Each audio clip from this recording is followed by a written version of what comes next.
అదే sir. So ఇంత journey 5 decades journey ఎట్లా సంతృప్తిగా ఉందా లేకపోతే ఒడిదుడుకులు సహజం అవును సార్.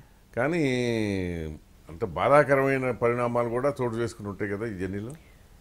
ఇక్కడ ఏమైందంటే సార్, నా అదృష్టం అనుకుంటాను. జనరల్గా ఏంటంటే ఒక సినిమాలో యాక్ట్ చేయాలంటే ఎవరైనా ఎక్కడన్నా చూసి ఈ పిల్ల బాగుంది అని ఏమో సినిమాలో యాక్ట్ చేస్తావా అని అడిగే ఒక ఇది ఉంటుంది.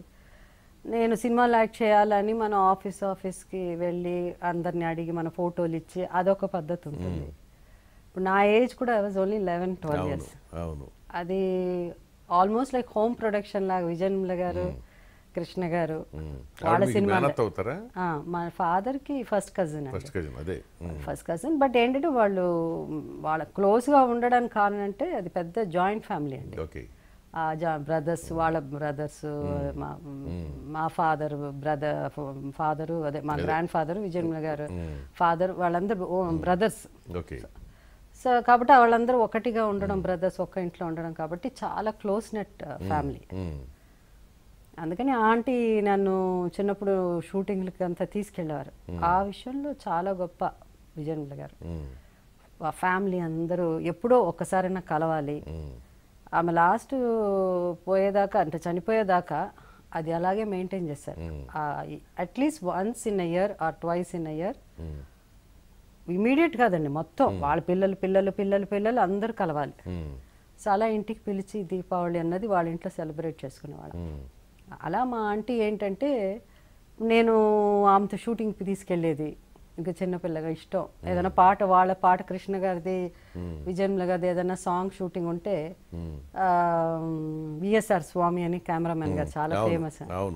సో ఆయనతో చెప్పావు, స్వామి పిల్ల చూడు ఇది చేయమా డాన్స్ చేయంటే పాట వేస్తే పిల్లలు డాన్స్ చేస్తారు, అలా చేసేదాన్ని.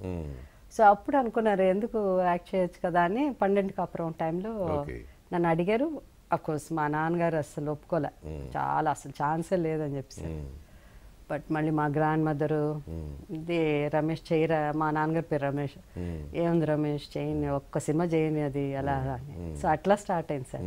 సో బిగినింగ్ ప్రాబ్లం లేకుండా పోయింది. తర్వాత కూడా మళ్ళీ పెద్దగా కష్టపడలేదండి. అది నాకంటే అయ్యో నాకు రాలేదే అలా అని. అది పెద్దగా ఆ లైఫ్ లేదు నాకు. వేషాల కోసం తిరగడం అవే వచ్చాయి. అది ఒక పెద్ద బ్లెస్సింగ్ అండి. మీరు వాటి వెనకాల వెళ్ళలేదు. ఇన్ఫ్యాక్ట్ నేను కొంచెం అంటే ఈ తెలుగు 12 కాపురం తర్వాత most of the movies Balachandra గారి సినిమా. అది మామూలు యూనివర్సిటీ, అది ఒక యూనివర్సిటీ. అండ్ సినిమా అంటే బయట ఎంతమంది ఒకలాగా అనుకుంటారో దానికి క్వైట్ ఆఫ్ వ్యతిరేకం. ఎంత స్ట్రిక్ట్ అంటే ఆయన అంత స్ట్రిక్ట్ అండి కే బాలచంద్ర. అసలు మనకి ఆ డిసిప్లిన్ కానీ ఆ పద్ధతులు ఎక్కడ అక్కడ నో నాన్సెన్స్ అనమాట. అలాంటివి ఏమి ఉండదు. అసలు చాలా పద్ధతిగా మమ్మల్ని అంతా పిల్లల్లాగా పెంచుకున్నారు. 6-7 ఫిల్మ్స్ ఆయన ప్రొటెక్షన్ ఉండేది. ఇన్ఫాక్ట్ ఆయన సినిమా కనుక కోతేశాలు ఎవడో వేసేవాళ్ళం కాదు. తర్వాత ఇన్ఫాక్ట్ నన్ను వేరే సినిమాకి ఎంజిఆర్ గారు, మన late chief minister of Tamil Nadu MG Ramachandran గారు, ఆయన లాస్ట్ అంటే దాని తర్వాత ఆయన పొలిటికల్గా పూర్తిగా సినిమాలు వదిలేశారు. ఆయన దాంట్లో కూడా పిలిచి ఆయనతో యాక్ట్ చేయడానికి అగ్రిమెంట్, అంటే బయట ఇంకా యాక్ట్ చేయడానికి లేదు. అప్పుడు మా నాన్నగారు కూడా డౌట్ వచ్చి ఎందుకు మళ్ళీ అగ్రిమెంట్స్ అంతా అలా అన్నప్పుడు కే బాలచంద్ర గారు పిలిచి చెప్పారు, మీరు చక్కటి ఫ్యామిలీ, మంచి ఫ్యామిలీ వచ్చి ఒక అమ్మాయి వెళ్ళి ఒక చోట 5 years వాళ్ళ బంధించేసి అవసరమా మీకు, అట్లా మాకు చాలా అడ్వైస్ ఇచ్చి ఎక్కడ ఒక్క రాంగ్ స్టెప్ తీసుకోకుండా ఆయన ప్రొటెక్ట్ చేశారు చాలా. అసలు ఆ విధంగా ఏమైపోయింది, అక్కడ అన్ని సినిమాలు సక్సెస్ అయిపోయి లాస్ట్ అపూర్వ రాగంగళ్ళని చాలా పెద్ద హిట్. అది తూర్పు పడమర అని తెలుగులో తీశారు, నేను చేయలేదు.